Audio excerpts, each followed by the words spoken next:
بسم اللہ الرحمن الرحیم۔ حضرات گرامی، اب آپ حکیم ملت حضرت مولانا عبدالحکیم رحمۃ اللہ تعالی علیہ، سابق MNA و سینیٹر، بانی و محتمم جامعہ فرقانیہ مدنیہ راولپنڈی کا وہ بیان سماعت فرمائیں گے جو راولپنڈی اور اسلام آباد کی مختلف مساجد میں محرم کے مہینے میں ہونے والے مختلف اجتماعات میں سے ایک اجتماع کے اندر جو جامع مسجد الکوثر F64 اسلام آباد میں حضرت نے خطاب فرمایا تھا۔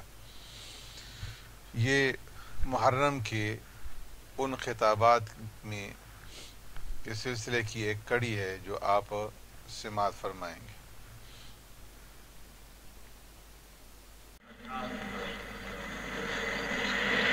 یہ نماز کے بعد درس قرآن کریم اور درس حدیث نبوی کا پروگرام ہے، اور یہ محرم شروع ہونے سے پہلے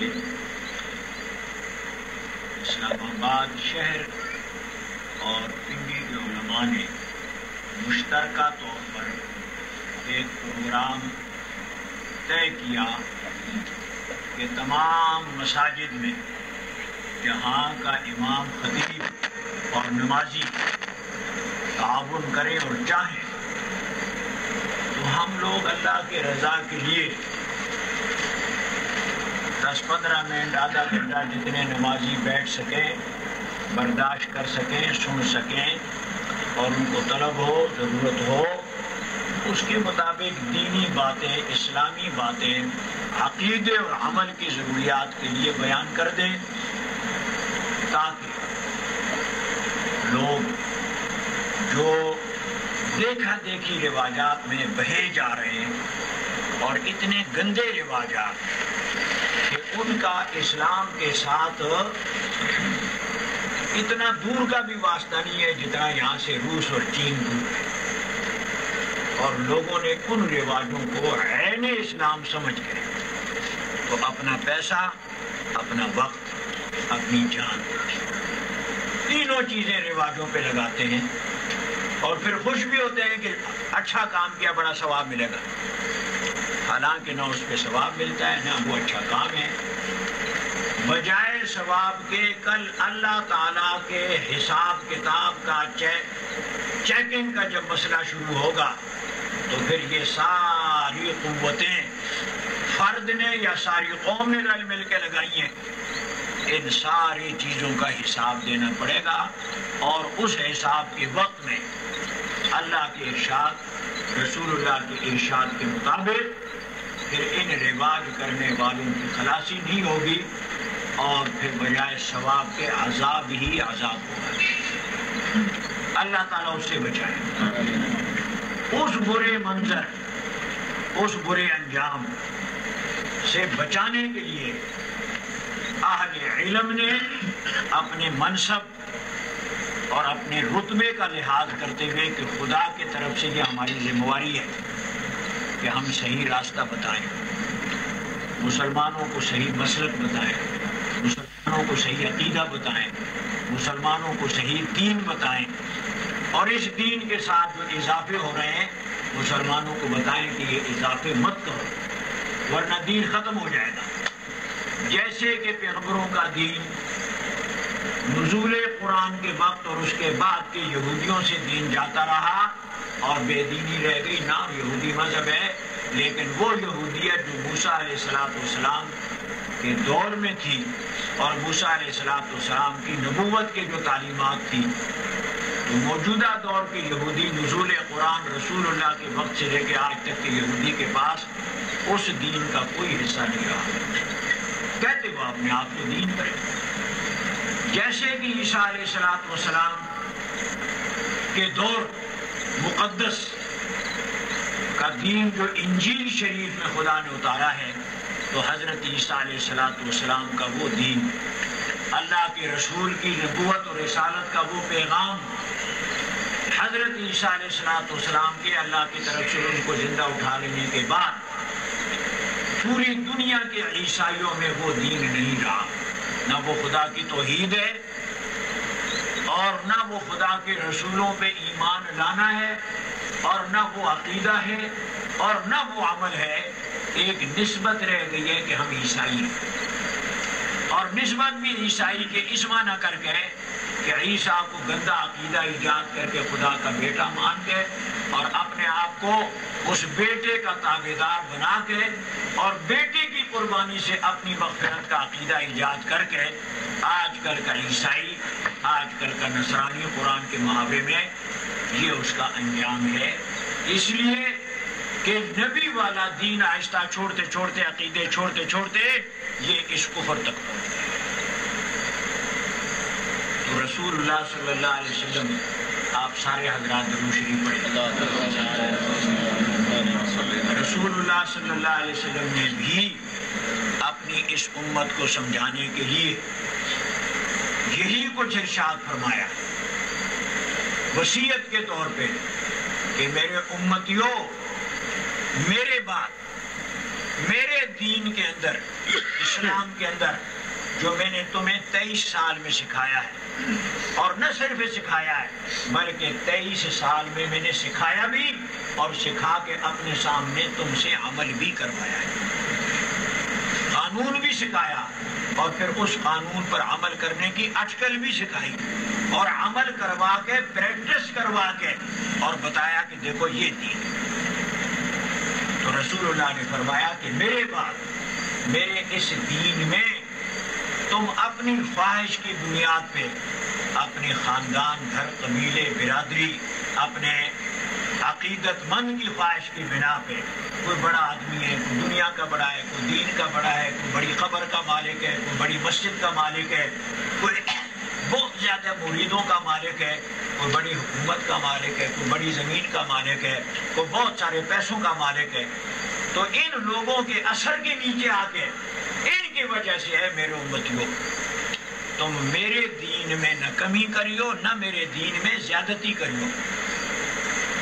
میرے دین میں سے، میری نبوت کے تعلیمات میں سے، میرے سکھائے ہوئے علم کے عقیدوں میں سے اور میرے سکھائے ہوئے کاموں میں سے، چاہے وہ ہاتھ کا کام ہے، کان کا کام ہے، جسم کا کام ہے، وہ عقیدے کی بات ہے، وہ علم کی بات ہے، وہ عمل کی بات ہے، وہ موت کے موقع کا کام ہے، وہ خوشیوں کے موقع کا کام ہے، وہ نکاح کے موقع کا کام ہے، وہ کسی کے مر جانے کے بعد اس مر جانے والے کے ساتھ عقیدت ظاہر کرنے کا موقع ہے۔ ان سارے موقعوں میں اے میرے امتیوں، تم نے میری سنت کی تابعداری کرنی ہے، میری تعلیم کے تابعداری کرنی ہے، اور میرے بعد کسوٹی میں تمہیں بتا دیتا ہوں دین پرکھنے کے لیے کہ میرے بعد تم نے میرے چاروں یاروں کی تابعداری کرنی ہے، 4 یاران نبی، 4 خلفائے راشدین، تم نے ان کی تابعداری کرنی، حضرت ابوبکر، حضرت عمر، حضرت عثمان، حضرت علی، کہہ دو رضی اللہ تعالیٰ۔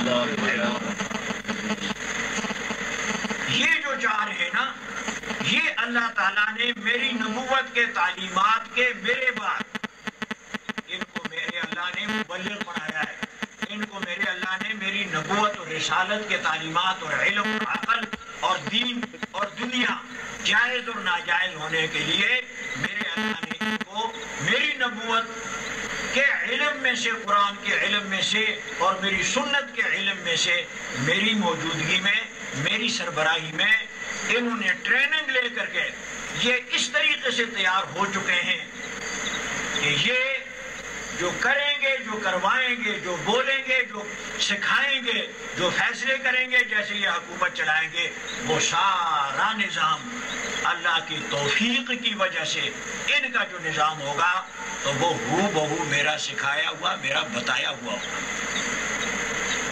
یہ رسول اللہ کی وصیت ہے۔ نوجوانوں، اس شہر والوں میں آپ سے بات کر رہا ہوں، یہ علماء تو بیٹھے ہوئے ہیں، ان کا اپنا پروگرام ہے، اس کی بھی، اور میں آپ کو خالص اللہ کی رضا کے لیے درس دینے کے لیے بیٹھا ہوں۔ اس لیے کہ اللہ کی توفیق شامل حال نہ ہوتی، اللہ کی توفیق اور میرے والدین اور میرے استادوں کی دعائیں اور جو بھی میرے حقدار روحانی جسمانی ان کی دعائیں شامل حال نہ ہوتی، اور پھر ان طالب علموں کی دعائیں، تو آج یا میں تو بجری اٹھا رہا ہوتا اور یا کہیں جو ہے کسی کوٹھی پہ چوکیدار ہوتا اور یا کسی کارخانے میں مزدور ہوتا. اس لیے کہ ہم لوگ دیہاتوں کے بسنے والے ہیں اور ہمارے پاس ذرا سی زمینیں ہوتی ہیں جن کے اندر بڑی مشکل سے 4 یا 6 من مکئی ہوتی ہے. تو یہ دیہاتوں والے جس کے پاس لمبی چوڑی زمین نہ ہو تو ظاہر بات ہے کہ یہ محنت اور مزدوری کر کے حلال کی روزی کما کے اپنے اور اپنے بچوں کو پالتے ہیں. ٹھیک ہے کہ نہیں؟ بالکل ٹھیک. نہ باپ عالم ہے، نہ دادا عالم ہے، نہ دادا عالم ہے، نہ نکردادا عالم ہے، نہ اوپر تک عالم کوئی نہیں ہے. تو یہ میرے باپ کے شوق کا نتیجہ ہے، محبت کا، کہ ان کو یہ شوق تھا کہ بیٹے کو پڑھایا جائے. اللہ تعالیٰ ان کو صحت دے، ایمان دے، اور سارے وعظوں کا ثواب خدا ان کو پہنچائے میری طرف سے. ابھی زندہ الحمدللہ. تو ان کے ڈنڈے کے طور پہ پڑھا ہے. شروع میں ڈنڈا تھا، مارتے تھے، اور بعد میں دل لگ گیا. پھر خدا کی توفیق، اور پھر کہہ دوں استادوں کا ادب اور استادوں کی دعا. استادوں کا ادب اور استادوں کی دعا. نوجوان بچوں جو تم بیٹھے ہو، یہ واقعہ تمہیں سنانا چاہتا ہوں. میرے ایک استاد وہ ہے پگڑی یوں اتار کر رکھ کے کھلابٹ میں، اور پھر دعا کرتے، مولوی عبدالحکیم خدا تجھے مولویوں کا سردار بنائے. اور میری دادی دعا کرتی کہ بچہ خدا تیرا سر آسمانوں پہ لگائے. تو یہ کھوپڑی سر جو آسمانوں پہ نہیں لگا کرتا، یاد رکھو. اللہ تعالیٰ کام ایسے کراتا ہے کہ وہ کام جو ہوتے ہیں، وہ مقبولیت جو ہوتی ہے آسمانوں کی طرف وہ جاتی ہے. قرآن میں آتا ہے الیہ یصعد الکلم الطیب، اللہ کی طرف چڑھتی ہیں اچھی باتیں قبولیت کے لیے. تو یہ اس اللہ کا احسان اور اس کی مہربانی اور ان بزرگوں کی دعاؤں کا نتیجہ ہے. جو مر گئے خدا ان کو غریق رحمت کرے، اور جو زندہ ہے خدا ان کی دعائیں شامل حال کرے، اور ہمیں ان کے ادب احترام کی توفیق دے. نوجوان بچوں، چاہے کالج پڑھ رہے ہو، چاہے سکول پڑھ رہے ہو، اور چاہے دکانداری یا کوئی اور کام کر رہے ہو، زندگی کی جس موڑ میں بھی ہو، لیکن یہ سن لو کہ ادب کرنے سے اور احترام کرنے سے سب کچھ ملتا ہے. اولیاء کرام میں سے اپنے زمانے کا ایک قطب اور غوث گزرا ہے، اور اس کا شعر ہے مثنوی. حضرت مولانا روم رحمۃ اللہ علیہ. مولانا روم اپنے زمانے کے بہت بڑے بزرگ گزرے، فارسی میں ہے. تو وہ اس میں کہتے ہیں از خدا فاہم توفیق ادب، از خدا فاہم توفیق ادب. اللہ سے ہم مانگتے ہیں ادب اور احترام کی توفیق، کہ ہم خدا کا بھی ادب کریں، رسول اللہ کا بھی ادب کریں، صحابہ کا ادب کریں، دین کا ادب کریں، اور پھر اپنے حقداروں، مربیوں، محسنوں کا ادب کریں، تاکہ ہم عزازیل جیسی صفتوں والے نہ بن جائیں کہ اس نے اپنے محسن مربی اللہ کی نافرمانی کی اور تکبر اپنا جب سامنے لے آیا تو رب العالمین نے اس کو ایسا دھتکارا کہ ہر وقت آپ لوگ پڑھتے اعوذ باللہ من الشیطان الرجیم. دھتکارا ہوا، دھکیلا ہوا، نکالا ہوا، پھٹکارا ہوا. ہماری پشتو میں کہتے ہیں شرلے شیوے، سمجھے؟ حالانکہ رتبے کے اعتبار سے پتہ ہے تمہیں، اے شہری بچوں، آپ کو کہہ رہا ہوں بھائیوں، علماء کو مخاطب نہیں کر رہا، پتہ ہے آپ کو یہ عزازیل استاد تھا سب فرشتوں کا. وہ فرشتوں کی تعداد اللہ کے سوا کوئی نہیں جانتا کتنے، اور سب فرشتوں کا یہ استاد تھا. وہ سمجھے کہ نہیں سمجھے؟ لیکن ادب کا وقت جب آیا، خدا کا کہا نہ مانا، اپنی انانیت سامنے آ گئی میں، اور کہہ دیا کہ آپ نے تو مجھے نور سے پیدا کیا، یہ روشنی آپ کی روشنی سے، اور خلقتہ من طین، اور اس جسم کو، یہ جو جسم ہے اے اللہ، اس کو تو نے بنایا ہے گارے سے. آدم علیہ السلام کے جسم کا گارا جو ہے نا، یہ ساری دنیا کے کونوں سے ایک ایک چٹکا مٹی کا فرشتوں کو حکم ہوا اور ایک ایک چنڈی ساری دنیا سے اٹھا کر کے اور وہ اکٹھا کر کے پانی ڈالا اور وہ گارا بنا. درود شریف پڑھو میں رسول اللہ کی بات ادھر دیکھو تھوڑا سا عقل سیکھ لو, اندر جا کے کچھ کرو. یہ بیچارے آپ کو دیکھ رہے ہیں, میری بات نہیں سن رہے, یہ کام وقت سے پہلے کرنے کو. درود شریف پڑھو. شہری بھائیوں میری بات سنو اور میری طرف توجہ کرو. درود شریف پڑھ کے دلوں میں واز تب بیٹھے گا کہ دلوں کے اندر سے آپ کی حرارت کرنٹ جو ہے نا, طلب کی کرنٹ, وہ واز کو کھینچنے کے لیے متوجہ ہو جائے اور اندر کا کرنٹ رسول اللہ کے ساتھ تعلق سے آتا ہے. یہ جو آواز کو کھینچتا ہے تو اس کے اندر کرنٹ ہے اور وہ میٹر تک بات ہے, اور میٹر کے آگے مالاکنڈ یا تربیلے کے ساتھ ہے. تو بات سمجھے کہ نہیں؟ تو دل کا کرنٹ جب تیز ہوتا ہے اور وہ کنیکشن روحانی جو ہے رسول اللہ صلی اللہ علیہ وسلم کے ساتھ, اور درمیان میں پھر صحابہ تابعین, تبع تابعین, سلف صالحین, ائمہ مجتہدین, اولیاء کرام, بزرگان دین, ہوتے ہوتے اپنے استاذ کے ذریعے سے یہ تار صحیح جب ہوتی ہے تو واعظ اور نصیحت کا اثر دلوں میں تب آتا ہے.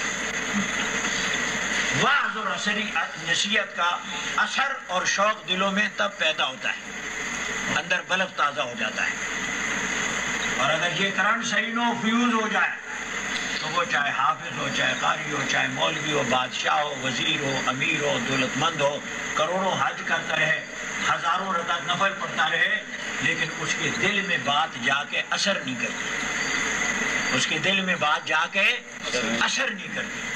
تو تاثیر پیدا کرنے کے لیے کرنٹ کی ضرورت ہے, اور کرنٹ پیدا ہوتا ہے روحانی کنیکشن کے ذریعے سے, اور روحانی کنیکشن پیدا ہوتا ہے سرور کائنات فخر موجودات پہ درود شریف پڑھنے کے ذریعے سے, جو معراج کا تحفہ ہے, جو معراج کی رات کا تحفہ ہے.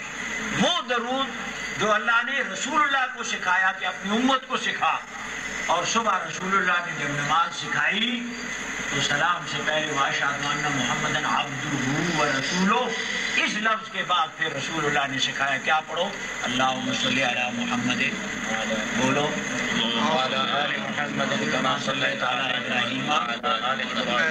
یہ معراج کے رات میں اللہ نے سکھایا. اللہ اپنے حبیب اور اپنے محبوب اور اپنے پیارے کو سب سے زیادہ پیارے الفاظ سکھاتا ہے یا کہ غیر پیارے؟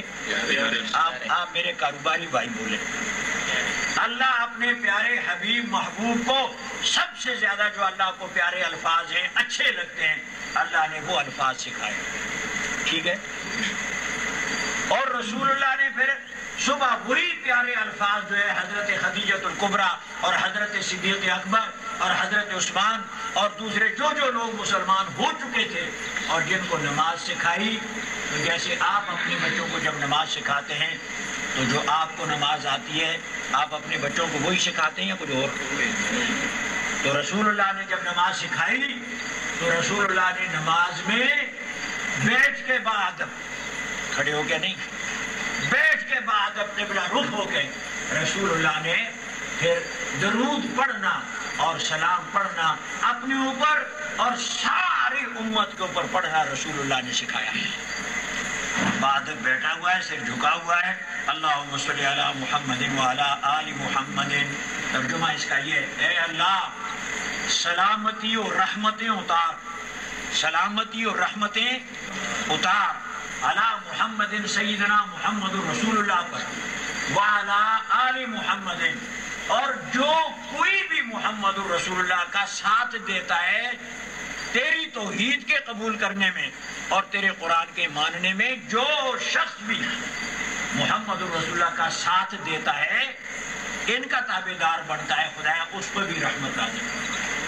لفظ آل کے معنی یہ جو ساتھ دے, یہ یاد رکھو. اس واسطے رسول اللہ نے فرمایا کل تقی نقی فہو آلی, ہر پرہیزگار, ہر نیکوکار, ہر اچھا کام کرنے والا فہو آلی, وہ میرا آل ہے. وہ اللہم صلی علی محمد وعلی آل محمد, اس لفظ آل کے اندر ساری امت آ جاتی ہے. رسول اللہ سب کا روحانی باپ ہے اور امت سب کی سب رسول اللہ کی اولاد ہے. تو جب درود یہ پڑھتے ہیں تو ساری امت اس میں آتی ہے. اور جو لوگوں کے بنایا ہوا کلام پڑھتے ہیں، ہندوستان کے کسی شاعر کا، افغانستان کے کسی شاعر کا، عربستان کے کسی شاعر کا، پنجاب کے کسی شاعر کا، پنجابی بولی کا، اردو بولی کا، پشتو بولی کا، سرائکی بولی کا، سندھی بولی کا، فارسی کے بولی کا کلام جو لوگ لے کر کے اور بڑے گا گا کر کے لاؤڈ اسپیکر پہ پڑھتے ہیں کھڑے ہو کر کے، تو معراج کے رات کے سکھائے ہوئے ادب کے خلاف اور معراج کے رات کے سکھائے ہوئے الفاظ چھوڑ کے، تو ودیا چیز نو چھوڑ کے غیر ودیا کدے لیندے ہو. تسی سچ بولو، عقلوں سے کام لے لو. ہر وہ عالم دین جو یہ کہے کہ درود شریف ان انسانوں کے بنائے ہوئے الفاظ نہ پڑھو اور اللہ کے سکھائے ہوئے الفاظ پڑھو، وہ عالم دین مسلمانوں آپ لوگوں کا خیر خواہ ہے. وہ آپ کو سکہ بند منظور شدہ الفاظ سکھا کر کے عرش والے معراج کی رات والے الفاظ دیا، اور ان الفاظ کے ترجمے میں ساری امت آ جاتی ہے. اور شاعروں کے بنائے ہوئے الفاظ میں صرف ان کے جذبات ہوتے ہیں، اس کے اندر کچھ بھی نہیں ہوتا، نہایت ردی مال ہوتا ہے ملاوٹ والا. تو ملاوٹ والی دوائی خراب ہے، ملاوٹ والا گھی خراب ہے، ملاوٹ والا آٹا خراب ہے، ملاوٹ والا مکھن خراب ہے، ملاوٹ والا سوجی خراب ہے، ملاوٹ والا کہا خراب ہے، ملاوٹ والا پو خراب ہے. منجیا واسطے سمجھے کہ نہیں؟ تو ملاوٹ والے عربی کے وہ الفاظ بھی خراب ہے جن کو جہلا عوام علم کے بغیر، علم ہوا ہے جو کورس جس نے پڑھا ہو، علم پگڑی کا نام، علم رومال کا نام، علم چوغے کا نام، اور علم بڑی لاٹھی کا نام، ان کا علم نام نہیں ہے. یہ تو جناب من بود باش کے ایک ڈھنگ ہے. اور جو ان پڑھ ہوتا ہے وہ پرانے بزرگان دین کا لبادہ اڑ کے اور عوام سے اپنے آپ کو منواتا ہے کہ میں بھی ان جیسا ہوں، لیکن اندر کچھ نہیں ہوتا، اندر کچھ نہیں ہوتا. یہ یاد رکھو. اور جو صاحب علم ہوتے ہیں تو وہ جب راستے پہ جا رہے ہیں ان کو کوئی پہچانتا بھی نہیں، آدمی سمجھتا ہے کہ شاید یہ ویسے آدمی جا رہا ہے، لیکن جب بولنے پر آئیں گے اور جب پڑھانے پر آئیں گے تو تب پتہ لگے گا کہ علم ہے. درود شریف پڑھ لو میرے شہری بھائیوں، داند دے کمال دا پتہ آلوچ لگتا ہے یا انجو لگتا ہے؟ بس ایک ہے. اور منج چنگی ہے یا مندی ہے، کھری ہے یا غیر کھری ہے، پھر دودھ دے ویلے پتہ لگتا ہے یا یوں سنگ چوپڑے ہوئے اور جناب من بڑے گھنگرو پائے ہوئے پیرامڈ بھی، اور 4 دن دودھ نکالے بغیر منڈی میں دھوکہ دین کے لیے کھڑی کی ہوئی ہے. لیکن جو عقل مند زمیندار ہے وہ اس منج کو 2-4 وقت چو کر کے دیکھتا ہے، ایک ہی دن کا دودھ نہیں دیکھتا. بات کو سمجھے گا کہ نہیں سمجھ گئے؟ بولنے اور پڑھانے سے پتہ لگتا ہے. اور ہو سکتا ہے جس نے 12-14 سال اسلامی علوم کے کسی کالج میں، اسلامی علوم کے کسی یونیورسٹی میں جو مربع کورس ہے وہ استادوں سے پڑھا، بغیر پڑھے علم آ نہیں سکتا. اور آپ کے یہاں بھی ڈاکٹر ہوئے جس نے باقاعدہ کورس پڑھا ہو، اور کورس پڑھ کے پھر تجربہ کار ڈاکٹروں کے ساتھ 1-2 سال ساتھ رہ کے صحبت میں، اور ان سے پھر آنکھوں سے دیکھ دے کے پھر عملاً بھی پریکٹس کی ہو، تبھی تو ڈاکٹر مانتے ہو نا. جب ایسے 4 بوتلیں رکھ دے فٹ پاتھ پہ باہر اور بڑا بورڈ لگا دے اور بورڈ پہ لکھا ہے MBBS، تو جس کو ٹیکا مارے دوسرے دن وہ مرتا ہے، جس کو پڑیا دیتا ہے اس کو بیمار ہوتا ہے. غیر تجربہ کار کا انجام اور تجربہ کار کا فرق سمجھ میں آ رہا ہے کہ نہیں آ رہا؟ تو حضرات گرامی، بات یہاں سے چلا رہا تھا کہ میں آپ حضرات یہ جلسہ بولتے ہیں، یہ ان کی عمر کا کچا ہونے کی وجہ سے جلسے یہ نہیں ہوتے، یہ مساجد میں درس ہوتے ہیں. لفظ جلسہ کدھر کہتے ہو خدا کے بندو؟ درس ہے نمازیوں کے لیے بس. تو میں آپ سے عرض کر رہا تھا کہ سننے والے خدا کے رضا کے لیے بیٹھ کے سنیں، اور سنانے والا خدا کی رضا کے لیے بولو سنائے. اس کے نیت میں نہ تو یہ ہو اور اس کے نیت میں نہ کچھ اور ہو، تو تب جا کے سننے والوں کو فائدہ ہوتا ہے اور سنانے والے کو فائدہ ہوتا ہے. سنانے والے کے دل میں اللہ تعالیٰ مضمون ڈالتا ہے، پیچھے سے آمد شروع ہو جاتی ہے، پانی آتا ہے، اور سننے والے جب طلب لے کے بیٹھتے، شوق لے کے بیٹھتے، محبت لے کے بیٹھتے، تو اللہ تعالیٰ ان کے دلوں میں تاثیر پیدا کرتا ہے، ان کے دلوں میں پھر لوگ باہر سے آگے آوازیں دیتے ہیں کہ باہر آ جاؤ، کم ہے، بچہ آگے کہتا ہے، لیکن وہ نہیں اٹھتے، ایسا دل خدا لگا دیتا ہے کہ وہ بیٹھ کے سنتے ہی رہتے ہیں، وہ بیٹھ کے درود شریف پڑھو۔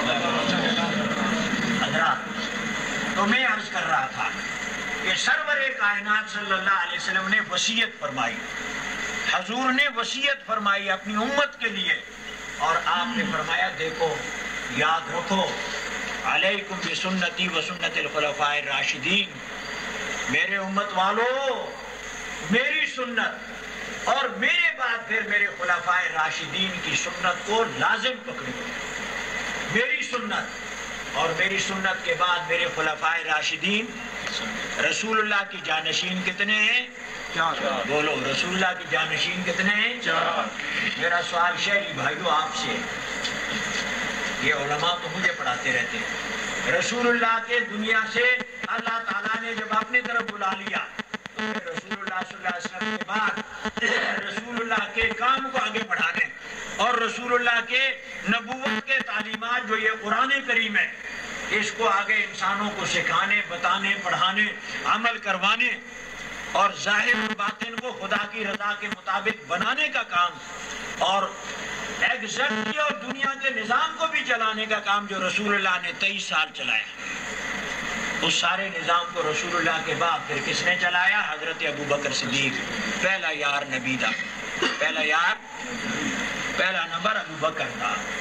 یہ جو ریڈیو ٹیلی ویژن پہ وہ جو شراب پی کے بھونکا کرتا ہے نا، وہ کوئی پنجابی بچ، اور اس کا ریکارڈ لگا دیتے ہیں، پہلا نمبر علی دا، اور اس کے ان لفظوں سے ایسے بچے خراب ہوتے ہیں جن کا علم اپنا نہیں ہوتا، یہ بچے یہی سنیں گے نا، تو لہذا عقیدہ یوں بگڑے گا کہ پہلا نمبر خلافت اور امارت میں رسول اللہ کے بعد علی دا۔ جب ان کا بچوں کا عقیدہ پک جائے گا اور آپ حضرات ان بچوں کو یہ بات نہیں سمجھائیں گے کہ پہلا نمبر ابوبکر کا ہے، پہلا نمبر ابوبکر صدیق کا ہے، یہ درس کے ذریعے سے، جمعے کے ذریعے سے آپ نہیں سکھائیں گے اور ریڈیو ٹیلی ویژن سے بچے وہ بات سنتے رہیں گے، تو لہٰذا پھر 1 محرم سے لے کے 10 محرم تک پھر سڑکوں پہ اور اپنے امباڑوں میں جو کچھ وہ کہتے ہیں، پھر دین وہ پھیلے گا، پھر اہل سنت والجماعت والوں، پھر تمہارا دین تو نہیں پھیلے گا، تمہارا عقیدہ تو نہیں پھیلے گا۔ بات سمجھ میں آ رہی ہے کہ نہیں آ رہی؟ مجھے 2 آدمی چاہیے اس مجمع سے جو بات سمجھ جائیں، بس درود شریف پڑھ لو۔ تو یہ علماء، یہ جو تشریف لا چکے اور ابھی اور بھی آئیں گے، اللہ جس کو توفیق دے گا، ان علماء کرام نے بیٹھ کے یہ فیصلہ کیا کہ اپنے مسلمان اہل سنت والجماعت مسلمانوں کو نمازوں کے بعد درس دے دے کے پڑھایا جائے، کانوں کی تعلیم، کیونکہ عام نمازیوں کے پاس وقت نہیں ہے کہ وہ کتاب لے کے بیٹھے اور باقاعدہ روزانہ پڑھیں، لہذا نمازوں کے بعد بٹھا بٹھا کے کسی کو 10 منٹ، کسی کو 20 منٹ، کسی کو آدھا گھنٹہ، جیسے وقت میں گنجائش ہو۔ میں اور یہ مولانا عبداللہ صاحب، ہمارا یہ بھی طریقہ ہے کہ سلام پھیرا تو سلام پھیرتے لوگوں سے کہا بھائی تسبیح پڑھو، سبحان اللہ الحمدللہ، وہ تسبیح پڑھتے رہتے ہیں، ہم تھوڑا سا درس دے دیتے ہیں، کبھی 5 منٹ کا جیسی جگہ بھی اور کبھی 10 منٹ کا، اور اس کے بعد دعا کی، کہا چلو اب سنت مؤکدہ پڑھو اور نفلیں پڑھو، جاؤ اپنی کرو۔ مقصود سکھانا ہے، مقصود بولو، مقصود۔ تو جو ایک بات سیکھ جائے اور اس پہ عمل کرے، وہ 4 گھنٹے کی تقریر سے زیادہ بہتر ہے جس 4 گھنٹے کی تقریر کے نتیجے میں ایک بھی آدمی نہ سمجھے اور نہ عمل کرے۔ مقصود سمجھانا ہے، اور خدا کا لاکھ لاکھ شکر ہے عمر کے اس دور میں آج شریف تو حضرات گرامی، ان علماء نے وہ فیصلہ کیا کہ یہ محرم جب شروع ہو تو پنڈی اسلام آباد اور ملک کی جس جگہ بھی ہمیں موقع ملے، ہم نمازوں کے بعد مسلمانوں کو تعلیم دینی دیں، جو یہ ابھی میں لگا ہوا اور آپ سن رہے ہیں، تاکہ علم گھروں میں جائے اور مرد پھر مستورات کو سمجھائیں اور بڑے چھوٹوں کو سمجھائیں، تو اس طرح لوگوں کے عقائد بھی ٹھیک ہو جائیں، عمل بھی ٹھیک ہو جائے۔ اور جب یہ چیزیں ٹھیک ہو جائیں تو پھر آپس میں لڑیں گی نہیں، بھیڑیں گی نہیں، لہذا ملک میں امن و امان قائم رہے گا۔ ملک میں امن و امان قائم رکھنا اور اس ملک کو بھی صحیح سالم رکھنا،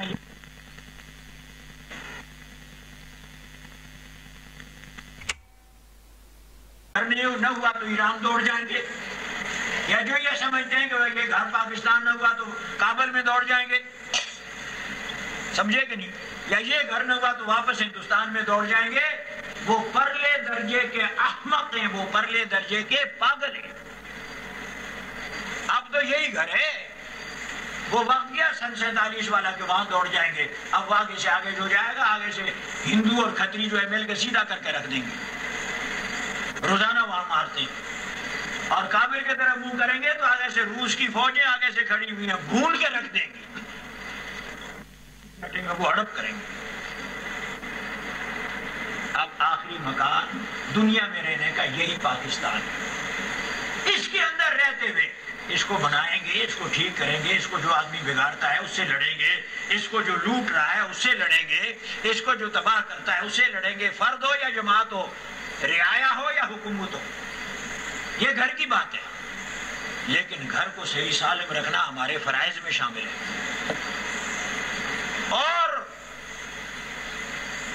جلوسوں کے آڑ میں ایک طبقہ باہر کی حکومتوں کا پیسہ اور اسلحہ ہتھیار لے کے اور ملک میں بدامنی پیدا کر کے اس ملک کے قانون کو پیروں کے نیچے رگڑتا ہے اور اس ملک کے عوام کو لڑواتا ہے اور تفریقی کو آگے بڑھاتا ہے، جیسے کہ کراچی میں ہوا مئی کے مہینے سے لے کے پہلے سے، اور جیسے کہ کوئٹے میں ہوا۔ وہ منصوبہ تھا سارے پاکستان میں کرنے کا، اور کاغذوں پہ اب بھی ہے منصوبہ، لیکن خدا ان علماء کو ہمت دے مزید، اور خدا ان علماء کی محنت کو قبول کرے کہ یہ بھی یکم رمضان سے شروع ہو گئے، اور تمام چوروں کا نام لے لے کے اور ڈاکوؤں کے راستے بتا بتا کے اور ملک کے غداروں کے طریقے بتا بتا کے حکومت کو بھی چکنا کر دیا اور عوام کو بھی چکنا کر دیا کہ ملک بچاؤ۔ تو نتیجہ یہ ہوا کہ وہ جو منصوبے تھے اللہ کے فضل و کرم سے وہ خاک میں مل گئے، اور محرم جو ہے اس فساد اور دنگے کے بغیر خدا نے گزار دیا۔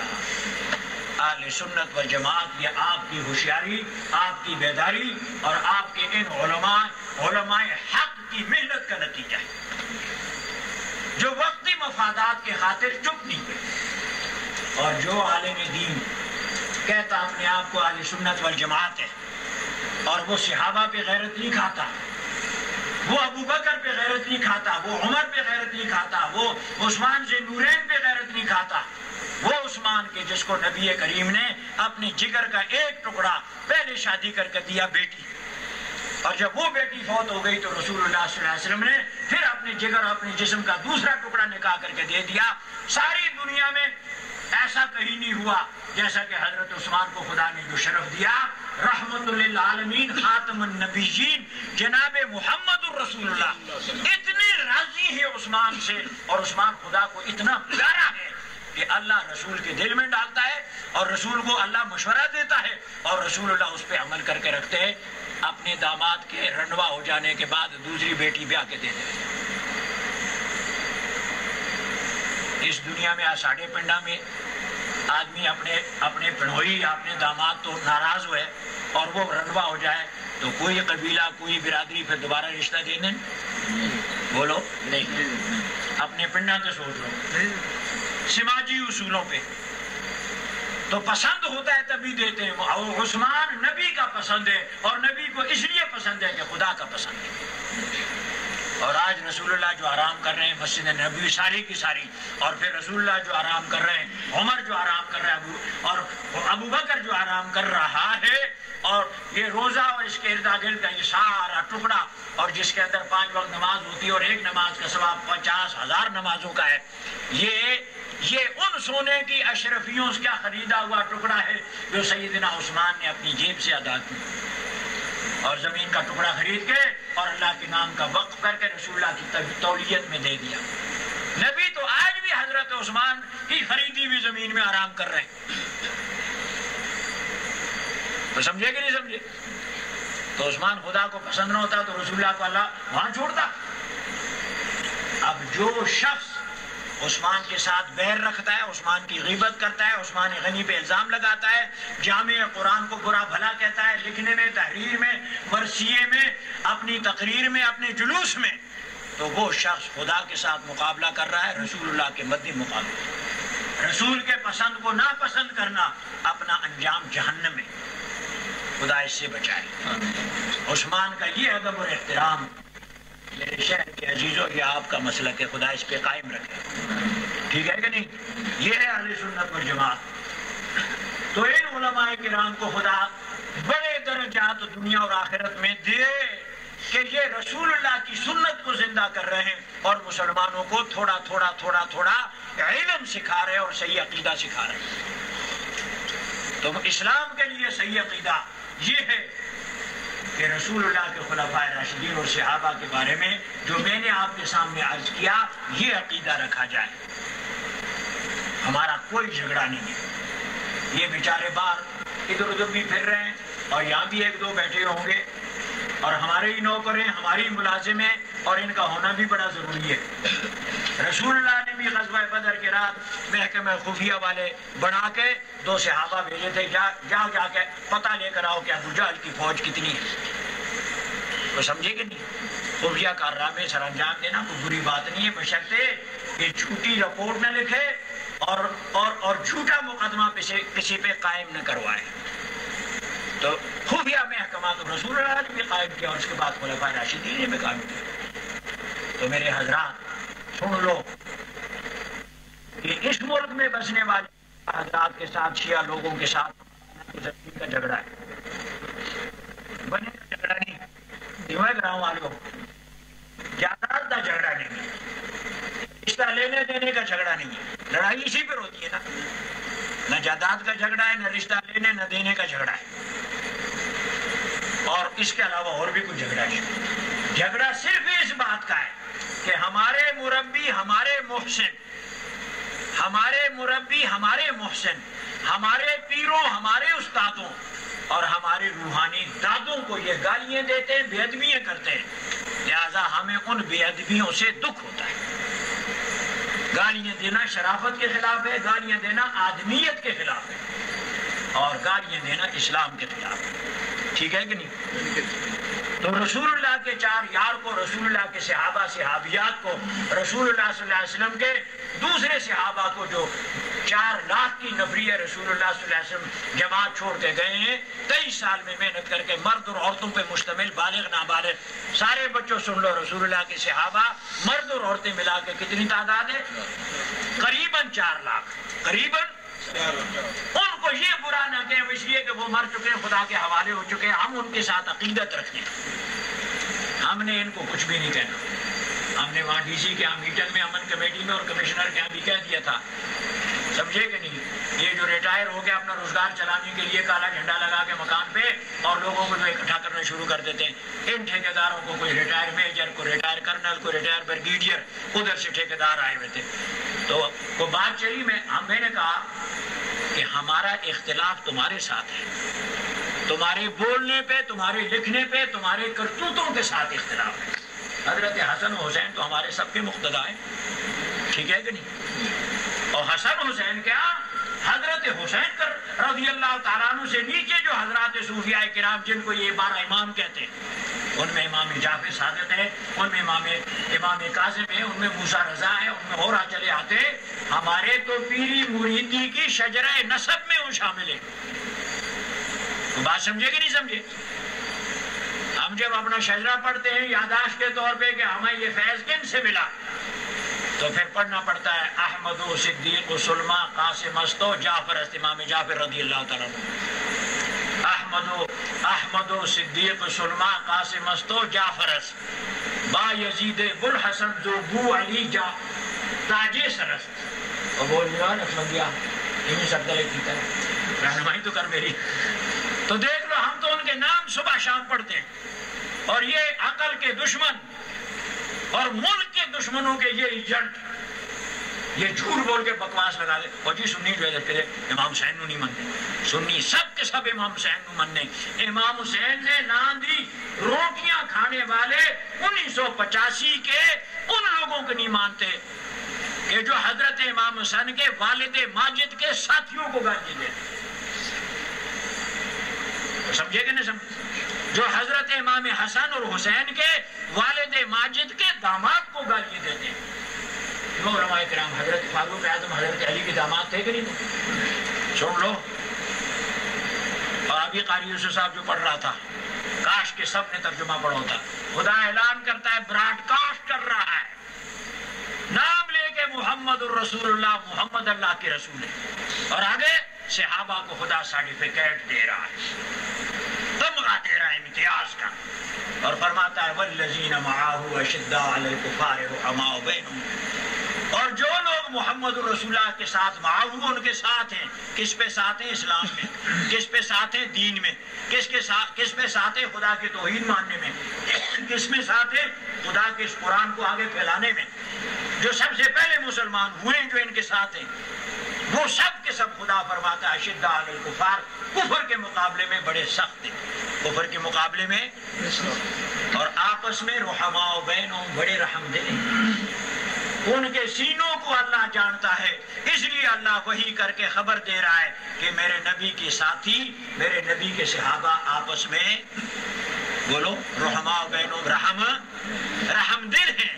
لہذا ابو بکر اور علی کی، لہذا عمر اور علی کی، لہذا امیر معاویہ اور علی کی، لہذا ابو سفیان اور علی کی آپس میں نہ کوئی دشمنی ہے، نہ کوئی بے اتفاقی ہے، نہ کوئی ناچاقی ہے۔ اللہ تعالیٰ سند دے رہا ہے، ٹھیک ہے کہ نہیں؟ اور جو چھیتڑے لکھے ہوئے کتابڑیاں رسالے، اور جو اس 85 کا جو ہے پڑھتا رہتا ہے اور اس پہ پیسے لیتا ہے، یہ سب جھوٹے، خدا سچا ہے، یہ سب، اور خدا سچا ہے۔ خدا کہتا ہے ان کا آپس میں رحم ہے، اور رحم دلی کا نتیجہ یہ ہے کہ حضرت علی مرتضیٰ اپنی، حضرت علی مرتضیٰ کی اور بھی تو بیویاں تھیں نا، اکیلی حضرت فاطمہ الزہرا تو نہیں تھی۔ یہ جو علوی ساتھ لوگ لکھتے ہیں تو یہ فاطمہ الزہرا کے علاوہ علی کی بیویوں سے جو اولاد ہے یہ وہ علوی ہیں۔ بات سمجھے کہ نہیں سمجھے؟ تو حضرت علی کرم اللہ وجہ نے اپنی ایک بیٹی کا نکاح سیدنا حضرت فاروق اعظم کے ساتھ پڑھا دیا۔ فاروق داماد ہے اور علی کرم اللہ وجہ خسر ہیں، سورے ہیں حضرت عمر فاروق کے۔ سن لو، دفتروں میں، کارخانوں میں بحث کریں تو ذرا واقعات یاد رکھو۔ نوجوانوں کارتوس اپنے پاس رکھو فائرنگ کرنے کے لیے۔